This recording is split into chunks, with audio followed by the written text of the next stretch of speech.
ನೆಲಗುಲಿಗೆ ಬಂದು camp start ಆಗೈತೆ. ನೋಡೋಣ ಎಷ್ಟು ಜನ ಬಂದವ್ರೆ, ಏನು ಕತೆ ಎಲ್ಲ ನೋಡೋಣ ಬನ್ನಿ. ಇವತ್ತೇನು ಸ್ವಾಧೀನ ಪತ್ರ ಕೊಡ್ತಾರಾ, ಕೀ ಕೊಡ್ತಾರಾ, ಪ್ರತಿಯೊಂದು ಹೇಳ್ತೀನಿ. ಓಕೆ,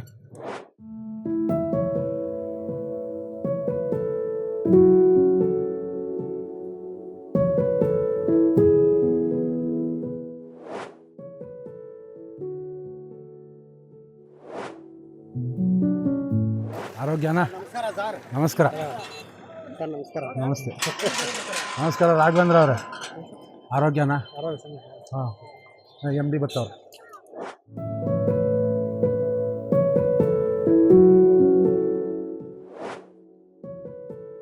ನಮಸ್ಕಾರ.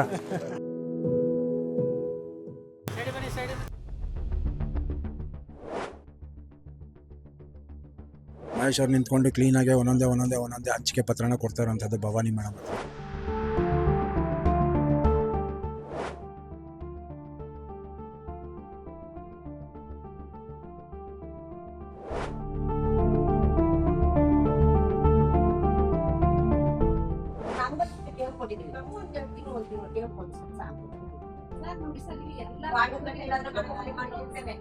ಎಲೆಕ್ಟ್ರಿಸಿಟಿನೂ ಬೇಕು. ಅವೆರಡು ಇರ್ಲಾದ್ರೆ ನಿಮ್ಗೆ ನಾವಲ್ಲಿ ಬಳಸ್ಲಿಕ್ಕೆ ಆಗೋದಿಲ್ಲ. ನೀವು ದುಡ್ಡು ಕಟ್ಟಿದ್ರೆ ಇದು ಮಾಡಿದ್ರೆ ಎಲ್ಲ ಓಕೆ. ಅವೆರಡನ್ನು ನಾವು ಸೈಮಲ್ಟೇನಿಯಸ್ಲಿ ಮಾಡ್ತಾ ಇದ್ದೀವಿ.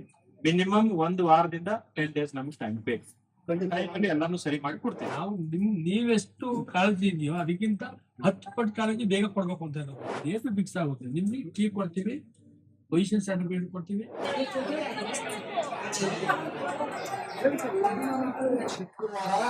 ಲೊಕೇಶನ್ ಬನ್ನಿ. ಸೆಕೆಂಡ್ 6:25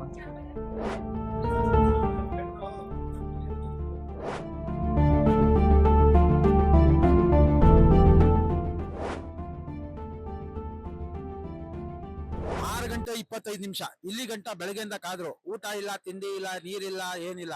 ಮಕ್ಕಳುಗಳು 4, 5, 6 ಎಲ್ಲ ಕೈಯಲ್ಲಿ ಇಟ್ಕೊಂಡ್ ಬಂದ್ರು. ಅವ್ರ ಆಸೆಗಳಿಗೆ ನಿರಾಸೆ ಆಯ್ತು. ನೀವು ಕಟ್ಟಬೇಕಾಗಿರೋಂಥ ಲೋನ್ ತೋರಿಸಿ ನನಗೆ 9ನೇ ತಾರೀಕು 4ನೇ ತಿಂಗಳು 2026 14,272 ಕಟ್ಟಬೇಕು. ನವೀನಣ್ಣ ಅವ್ರಿಗೂ ಕಾಸು ಕಟ್ಟಬೇಕು. ಯಾರು ಕೊಡ್ತಾರೆ? 9,580 ರೂಪಾಯಿ ಇವ್ರು ಕಟ್ಟಬೇಕಾಗಿರೋಂಥದ್ದು. 4ನೇ ತಿಂಗಳದ ಅಮೌಂಟ್ ಕಟ್ತಾ ಇರೋದು ಇವರು 10,770 ರೂಪಾಯಿ, 12,515 ನೋಡಿ. ಇವಾಗ ಕಟ್ಬೇಕಾಗಿರೋಂಥದ್ದು ಇವ್ರು ನೋಡ್ರಿ ಮಕಾನ. ಇವ್ರ ಪಾಪ ಹೊಟ್ಟೆಗೆ ಊಟ ಮಾಡಲ್ವೇನೋ ಇಷ್ಟು ಕಾಸು ಕಟ್ಬೇಕು, ಲೆಕ್ಕ ಹಾಕೊಳ್ಳಿ. ಈಗ ಮನೆ ಬಾಡಿಗೆ ಕಟ್ಬೇಕು, ಈ ಕಡೆ EMI ಕಟ್ಬೇಕು, ಮಗು ಎಜುಕೇಶನ್ ನೋಡ್ಬೇಕು, ಅದ್ರ ಜೊತೆಗೆ ನಮ್ ಜೀವನ ನೋಡ್ಬೇಕು. ಈಗ್ಲೇ ಸಾಲ ಮಾಡ್ಕೊಂಡ್ ಕೂತಿದೀವಿ ಸರ್. ಇನ್ನೂ ಸಾಲ ಮಾಡ್ಕೊಳ್ಳಿ ಅಂದ್ರೆ ಊರ್ ಬಿಡ್ಬೇಕಾಗುತ್ತೆ ಸರ್. ನೀವೇ ಅರ್ಥ ಮಾಡ್ಕೊಂಡು ಬಡವ್ರಿಗೆ ಏನು ಸಹಾಯ ಮಾಡ್ಬೇಕು, ಅದು ಏನ್ ಭರವಸೆ ಕೊಟ್ಟಿದ್ದೀರಿ ಅದನ್ನ ಈಡೇರಿಸಿ ಅಂತ ಕೇಳ್ಕೊತಾ ಇದೀವಿ ಸರ್. ನಿಮ್ಗೆ ಸ್ವಾಧೀನ ಪತ್ರ ಕೊಡ್ತೀನಿ, ಹಾಗೆ ಕೀ ಕೊಡ್ತೀನಿ ಅಂತ ಇವರು ಪ್ರಕಾಶ್ ಸಾರು, ಪರಶುರಾಮ್ ಸಾರು ಹೇಳಿದ್ರಿ. ನಾವು ಏನ್ ಸರ್ 1 ತಿಂಗಳ ಮುಂಚೆ ಏನೋ ಭರವಸೆ ಕೊಟ್ಟಿದ್ರಲ್ಲ ಸರ್, ಇದೆಲ್ಲ ಬಂದ್ಬಿಟ್ಟಿದ್ವಿ, ಸ್ಕೂಲ್ ಅಡ್ಮಿಷನ್ ಎಲ್ಲ ಆಗ್ಬಿಟ್ಟಿದೆ, ದಯವಿಟ್ಟು ಇವಾಗ ನಮ್ಗೆ ಮನೆ ಕೊಡಿ ಅಂತ ಕೇಳಿದಾಗ ನಿಮ್ಗೆ ಇವಾಗ ಸ್ವಾಧೀನ ಪತ್ರ ಆಮೇಲೆ ಕೀ ಕೊಡ್ತೀನಿ ಅಂತ ಹೇಳಿದ್ರು. ಶುಕ್ರವಾರ ನಲಗುಳಿಗೆ ಬನ್ನಿ, ಕೊಡ್ತೀವಿ, ಬೀಗನ ಕೊಡ್ತೀವಿ, ಸ್ವಾಧೀನ ಪತ್ರನೂ ಕೊಡ್ತೀವಿ ಅಂತ ಹೇಳಿದ್ದಾರೆ. ನಾವಿಲ್ಲ ಎಲ್ಲಾರ್ಗು ಬೇಕು, ನಮ್ ಗ್ರೂಪ್ ಅಲ್ಲಿ ಇರೋರ್ಗೆ A ಬ್ಲಾಕ್ ಅವ್ರಿಗೆ ಅಂತ ಹೇಳಿರೋದಕ್ಕೆ ಶುಕ್ರವಾರ ಬನ್ನಿ ಮಾತಾಡ್ತೀವಿ ಅಂತ ಹೇಳಿದ್ದಾರೆ ಸರ್. ಆ ಭರವಸೆ ಮೇಲೆ ಶುಕ್ರವಾರ ಮಾತುಕತೆ ಆದ್ಮೇಲೆ ನಾವು ವಿಷಯ ತಿಳಿಸ್ತೀನಿ ಸರ್. ಸರ್ ಏನ್ ಹೇಳ್ತಾ ಇದಾರೆ ಅಂದ್ರೆ, ಅವ್ರು ನಿಮ್ ಒಳ್ಳೇದಕ್ಕೆ ಹೇಳ್ತಾ ಇರೋದು. ಇವಾಗ ಸ್ವಾಧೀನ ಪತ್ರ ಕೊಡ್ತೀನಿ, ಇವಾಗ ನೀವು 1 ವಾರ ಆದ್ಮೇಲೆ ನೀವು ಕೀ ಕೊಡ್ತೀವಿ, ಅವಾಗ ಇಂಟೀರಿಯರ್ ಮಾಡ್ಕೊಬಹುದು ಅಂತ ಹೇಳ್ತಾ ಇದಾರೆ. ಅವ್ರಿನ 15 ದಿವಸದಲ್ಲಿ ನೀರು ಕರೆಂಟ್ ಸಪ್ಲೈ ಮಾಡ್ತೀವಿ ಅಂತ ಹೇಳಿದ್ದಾರೆ. ಈ ಸ್ವಾಧೀನ ಪತ್ರ ರಿಜಿಸ್ಟ್ರೇಷನ್ ಆದ್ಮೇಲೆ ಕೊಡ್ಬೇಕಾಗಿರೋದು. ಮಕ್ಕಳಿಗೆ ಸ್ಕೂಲ್ ಫೀಸು ಎಲ್ಲ ಕಟ್ಟಿರೋದ್ರಿಂದ ಆದಷ್ಟು ಬೇಗ ನಾವು ಕೊಡ್ತಾ ಇದೀವಿ. ನೀವು ಬಂದು ನಮ್ಮ ಹತ್ರ ಎಲ್ಲ ಮಾತಾಡಿದಕ್ಕೆ ಅಂತ ಹೇಳ್ತಾ ಇದಾರೆ. ಇನ್ನು 1 ವಾರದಲ್ಲಿ ಅವರು ಮನೆ ಕೀ ಕೊಡ್ತಾರೆ. ಆ 1 ವಾರ ಆದ್ಮೇಲೆ ನೀವು ಇಂಟೀರಿಯರ್ ಮಾಡ್ಕೊಬಹುದು. ಒಂದು 15 days ಒಳಗಡೆ ನೀರಿನ ವ್ಯವಸ್ಥೆ, ಕರೆಂಟ್ ವ್ಯವಸ್ಥೆ ಮಾಡ್ಕೊಡ್ತೀವಿ ಅಂತ ಹೇಳ್ತಾ ಇದಾರೆ.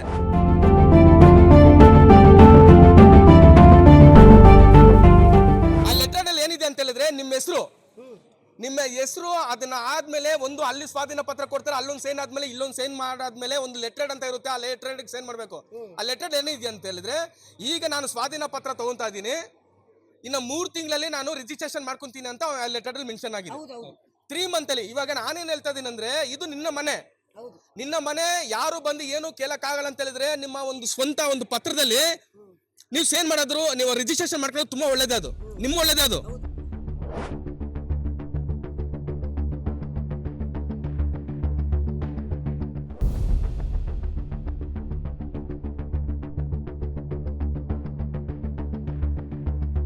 ಹೇಳ್ಬೇಕಪ್ಪ ಏನ್ ಬನ್ನಿ ಬನ್ನಿ ಬನ್ನಿ ಬನ್ನಿ ಬನ್ನಿ ಸರ್.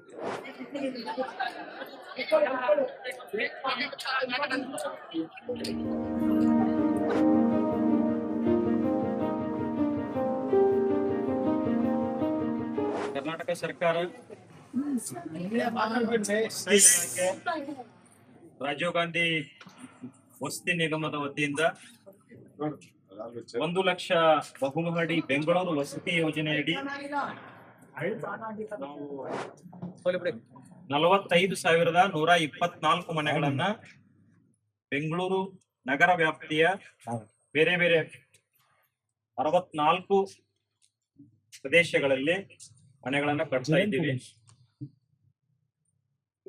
ಇವತ್ತು ಇಲ್ಲಿ ನೆಲಗುಳಿ ಲೊಕೇಶನ್ ಅಲ್ಲಿ ಸುಮಾರು 2,000 ಮನೆಗಳನ್ನ ನಾವು ಬೇರೆ ಬೇರೆ ಹಂತದಲ್ಲಿ ಕಟ್ತಾ ಇದ್ದೀವಿ, ಬೇರೆ ಬೇರೆ ಹಂತದಲ್ಲಿ ನಡೀತಾ ಇದೆ. ಇವತ್ತು ಬಹಳಷ್ಟು ವಿಶೇಷವಾದಂತ ದಿನ.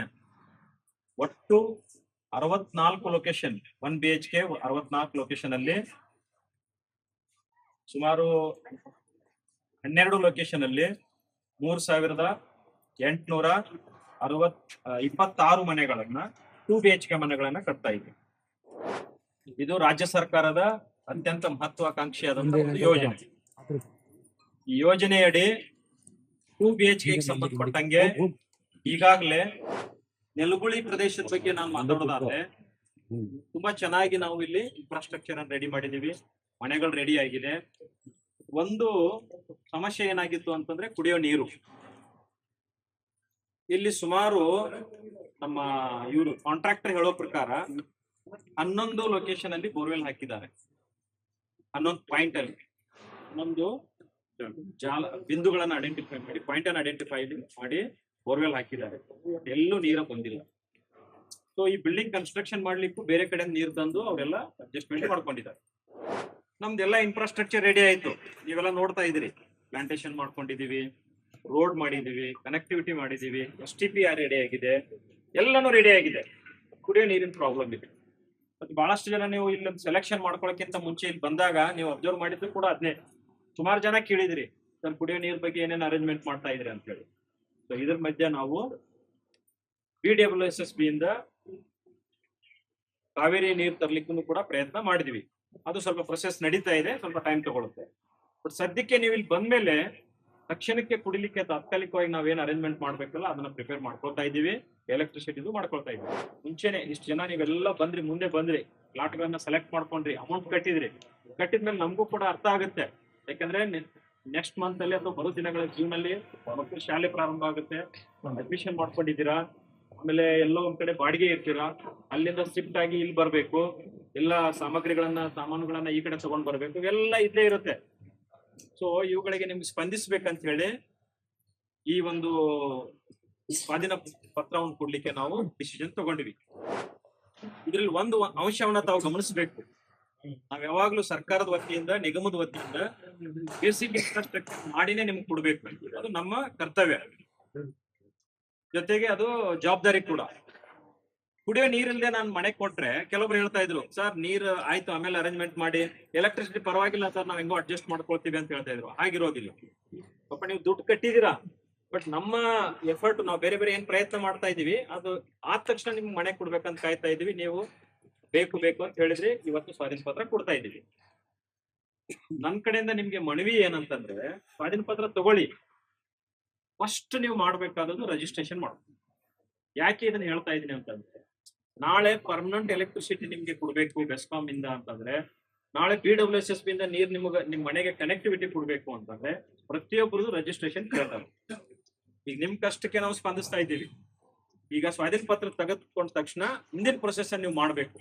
ಆಯ್ತು, ಸ್ವಾಧೀನ ಪತ್ರ ಬಂತು, ಇನ್ನೇನು ಸ್ವಲ್ಪ ದಿನದಲ್ಲಿ ಕೀ ಬರುತ್ತೆ, ಕುಡಿಯೋ ನೀರಿನ ಅರೇಂಜ್ಮೆಂಟ್ ಮಾಡ್ಕೊಳ್ತೀವಿ, ಎಲೆಕ್ಟ್ರಿಸಿಟಿ ಅರೇಂಜ್ಮೆಂಟ್ ಮಾಡ್ತೀವಿ. ಅದಾದ್ಮೇಲೆ ರಿಜಿಸ್ಟ್ರೇಷನ್ ಮಾಡ್ಕೊಳ್ಳಾರ್ದೆ ಇರ್ಲಿಕ್ಕೆ ಹೋಗ್ಬೇಡಿ.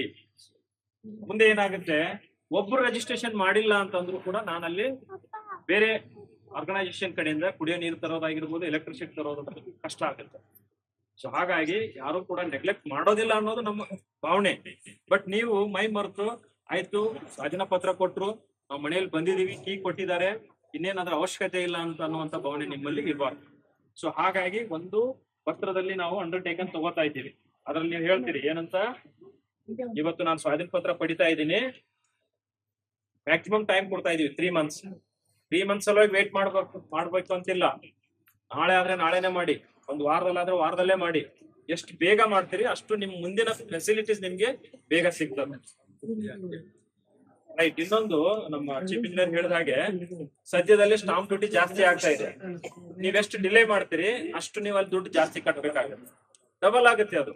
ಈ ತಿಂಗಳು ಮಾತ್ರ ನಿಮ್ಗೆ ಏನಂತಂದ್ರೆ ಅವಕಾಶ ಕಡಿಮೆ ಇದರಲ್ಲಿ ಆಗುತ್ತೆ. 6.5 ಏನಿದೆ ಅಲ್ಲ ಅದು, ಮತ್ತೆ ರಿಜಿಸ್ಟ್ರೇಷನ್ ಫೀ ಕಡಿಮೆ ಇದೆ. ನೀವು ಡಿಲೇ ಮಾಡಿದ್ರೆ ಏಪ್ರಿಲ್ ಬಿಟ್ಟು ಮುಂದಿನ ತಿಂಗಳು ನೋಡ್ಕೊಳ್ತೀನಿ ಅಂತಂದ್ರೆ ಸ್ಟಾಂಪ್ ಡ್ಯೂಟಿ ಜಾಸ್ತಿ ಆದ್ರೆ ಅದು ನಿಮ್ಗೆ ಬರ್ಡನ್ ಆಗುತ್ತೆ.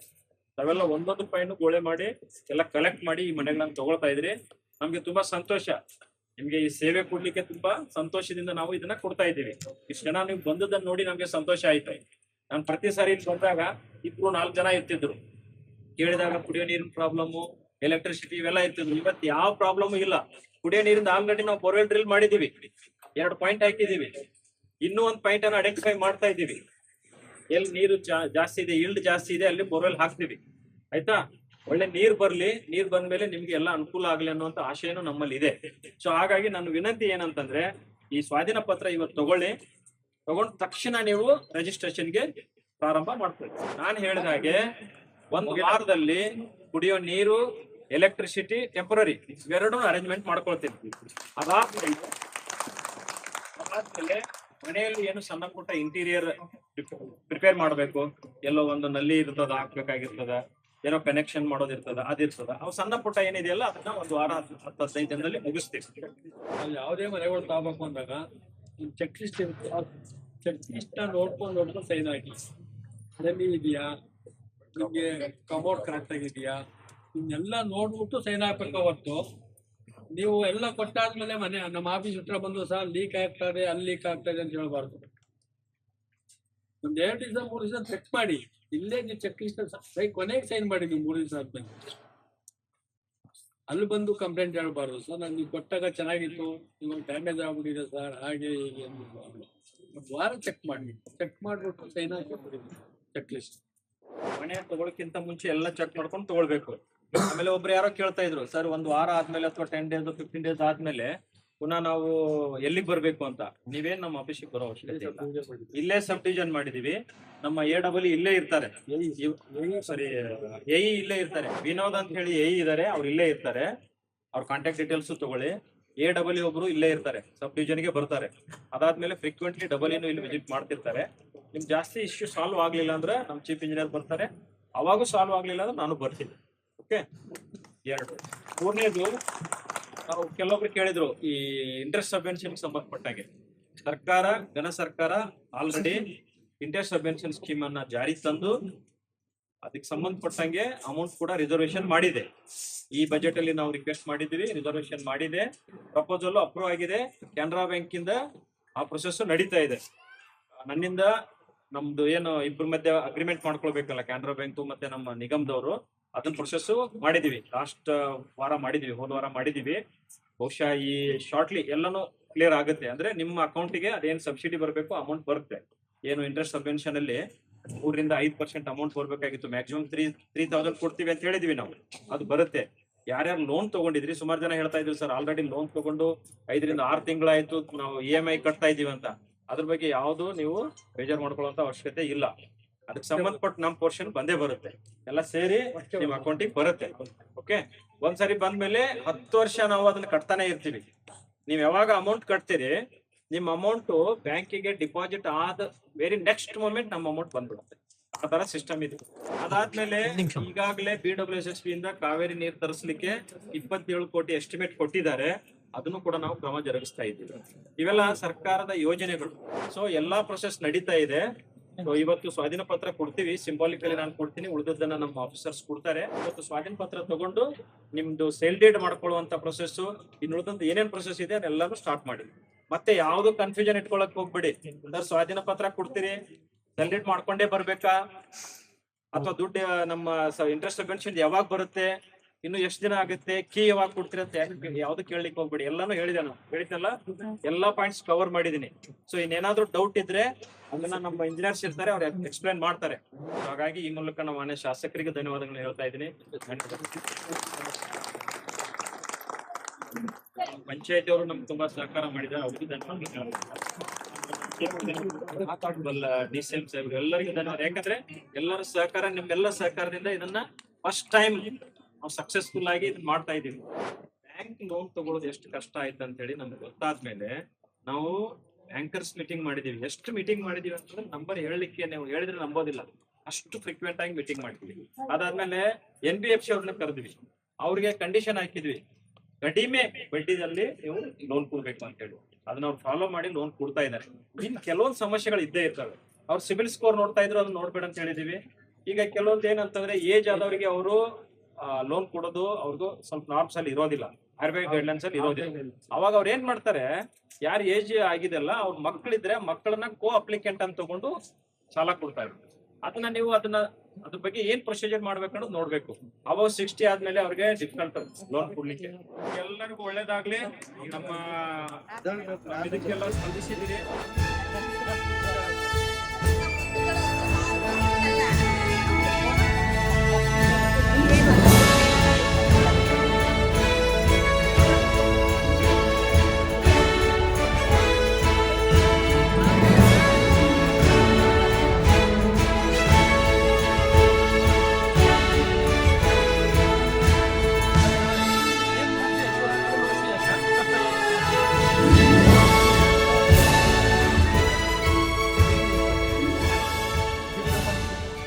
ಆ ಒಂದು ಸಂತೋಷ ಪ್ರತಿಯೊಬ್ಬರು ಮಠದಲ್ಲೂ ಕಾಣ್ತಾ ಇದೆ. ಸಂತೋಷನ ನಾವು ಆಗಿರೋ ಸಂತೋಷನ ಎಲ್ಲರಿಗೂ ಒಳ್ಳೇದಾಗ್ಲಿ ಅಂತ ಕೇಳ್ಕೊತೀನಿ. ಇಷ್ಟು ಹೇಳ್ತಾ ನಾನು ಈ ಸಂಚಿಕೆಯನ್ನು ಮುಗಿಸ್ತೀನಿ. ಮುಂದಿನ ಸಂಚಿಕೆಯನ್ನು ಸಿಗೋಣ ಇನ್ನ ಬೇರೆ ವಿಚಾರ. Thank you.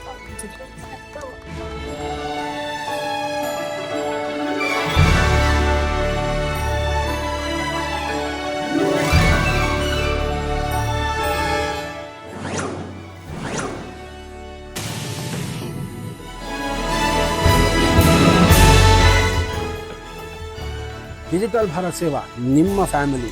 ಐ ಹೋಪ್ ಈ ಸಂಚಿಕೆ ನಿಮಗೆ ಇಷ್ಟ ಆಗಿದೆ ಅಂತ ಪ್ರತಿಯೊಂದು ರಾಜ್ಯ ಸರ್ಕಾರ ಮತ್ತು ಕೇಂದ್ರ ಸರ್ಕಾರದ ವಿಚಾರಗಳನ್ನ ಒಂದಲ್ಲ ಒಂದು ಸಂಚಿಕೆನಲ್ಲಿ, ಪ್ರತಿಯೊಂದು ಸಂಚಿಕೆನಲ್ಲಿ ನಿಮ್ಮ ಮುಂದೆ ತರ್ತಾ ಇರ್ತೀವಿ. ಸೊ ಲೈಕ್, ಶೇರ್, ಸಬ್ಸ್ಕ್ರೈಬ್ನ ಮಾಡೋದನ್ನ ಮರಿಬೇಡಿ. ಬೆಲ್ ಐಕಾನ್ನ ಒತ್ಕೊಳ್ಳಿ. ಮತ್ತೆ ಭೇಟಿಯಾಗೋಣ ಮುಂದಿನ ಸಂಚಿಕೆನಲ್ಲಿ. ಎಲ್ಲರಿಗೂ ನಮಸ್ಕಾರ.